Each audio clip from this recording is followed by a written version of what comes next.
भोजन में प्रेम रस एवं भक्ति रस, ये हमारी आज की आध्यात्मिक चर्चा का विषय है। भोजन में प्रेम रस एवं भक्ति रस। यदि स्त्री पुरुष दोनों मिल बैठकर विचार विमर्श करें तो परिवार की सारी समस्याएं अपने आप सुलझ जाती हैं। मिल बैठकर सुबह शाम प्रार्थना करें, ध्यान करें। और दूसरी विशेष बात यह है माताओं की कि जब वे भोजन बनाएं तो एक ख्याल करें कि हम भगवान का भोग तैयार कर रही हैं, और जितनी देर भोजन बनाएं ईश्वर की याद, प्रार्थना, जप या भजन कीर्तन करती रहे। मन में चाहे गुनगुनाती हुई या जोर से भी, जैसा अवसर हो करते रहना चाहिए।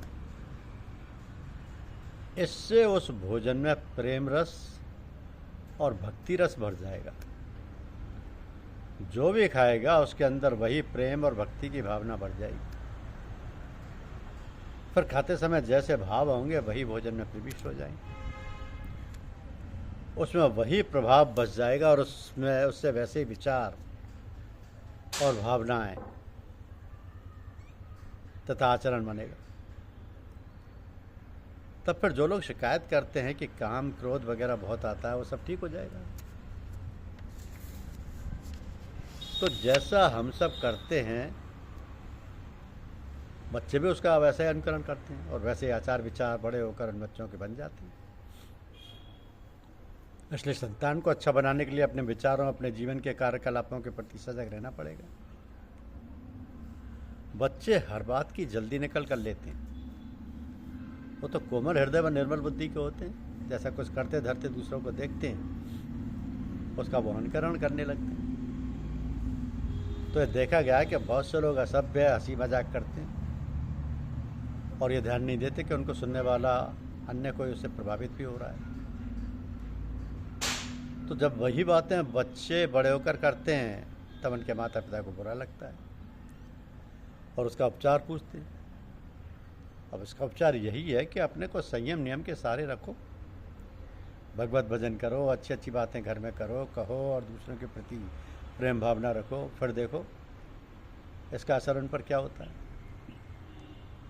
तो जो भी इस प्रभाव में और इस वातावरण में आएगा उस पर अमिट छाप इस व्यवहार की पड़ेगी। तो वो स्वतः उनसे प्रेम करने लगेगा और उनकी तरफ आकृष्ट हो जाएगा और उनकी इस सुंदर रहनी सहनी को देखकर प्रभावित हो जाएगा। तो इस प्रकार के सत्संग को देखकर प्रभावित होना ही यही है पूजा। सिर्फ आंख बंद करना ही पूजा नहीं है। पूजा है आदर्श, आचार विचार, संयम नियम, शिष्ट रहनी सहनी, दूसरों के सुख दुख को बांट लेने की प्रवृत्ति। तो इस प्रकार अपने समुचित व्यवहार, शालीन आचरण तथा मधुर वार्तालाप से सबकी आत्मा को उद्बुद्ध एवं जागृत बना देना ही हमारा दैनिक कर्तव्य होना चाहिए। शरीर को स्वस्थ रखने के लिए आवश्यक है कि शारीरिक व्यायाम किया जाए। इस प्रकार मन को स्वस्थ रखने के लिए मानसिक व्यायाम होना चाहिए। हम लोग ध्यान की साधना करते हैं तो इससे मानसिक व्यायाम तो हो जाता है, किंतु शारीरिक व्यायाम ना करने से स्वास्थ्य ठीक नहीं रहता और इसी कारण से तरह तरह के पेट के रोग तथा अन्य रोग हो जाते हैं। तो फलस्वरूप ध्यान, पूजा पाठ भी ठीक प्रकार से नहीं हो पाता और फिर सारा करा कराया चौपट हो जाता है। इसलिए साधकों को चाहिए कि वे शारीरिक व्यायाम अवश्य करें। व्यायाम कई प्रकार के होते हैं, किंतु प्राय साय टहलना और बहुत अच्छा और सुलभ व्यायाम है। और जिन्हें ऐसी सुविधा ना हो वो आसन एवं अन्य प्रकार के हल्के अंग संचालन वाले व्यायाम कर लिया करें, तो फिर हमारी पाचन क्रिया भी ठीक रहेगी। फिर पाचन क्रिया भी ठीक रहेगी और रोगों का आक्रमण भी नहीं हो पाएगा, आलस्य भी नहीं हो पाएगा। ये बहुत आवश्यक है। इसलिए भी है कि शारीरिक और मानसिक दोनों तरीके से व्यक्ति को स्वस्थ होना चाहिए। आजकल देखा जाता है कि पढ़ने लिखने विद्यार्थी और दफ्तरों में काम करने वाले आदमी जो ना तो लिखते हैं, ना खेलते हैं, जो ना तो खेलते हैं, ना टहलते हैं और ना व्यायाम करते हैं, उन्हें तरह तरह की बीमारियां लगी रहती हैं और अधिकतर पैसा दवाइयों में ही खर्च हो जाता है। तो गर्भगृहस्थी के अन्य कारणों के लिए पैसों की कमी हो जाती है। व्यायाम के मामले में गर्भगृहस्थी में लगी महिलाएं बहुत पीछे हैं। उनको तो ना टहलने की सुविधा, ना अन्य कोई व्यायाम की। उन्हें देखो तो ना जाने कौन कौन सी बीमारियां लगी रहती हैं। महिलाओं में एक खास बात और देखी जाती है कि वे दवाइयाँ नहीं खाती।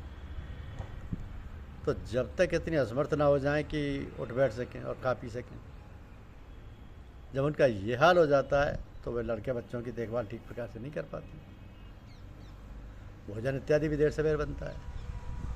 इसी कारण सारा कामकाज बाधित होता है।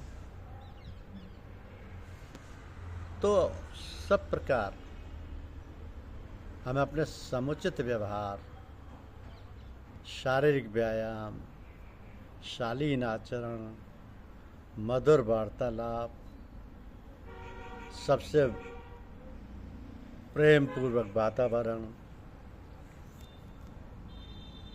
बना के रखना चाहिए।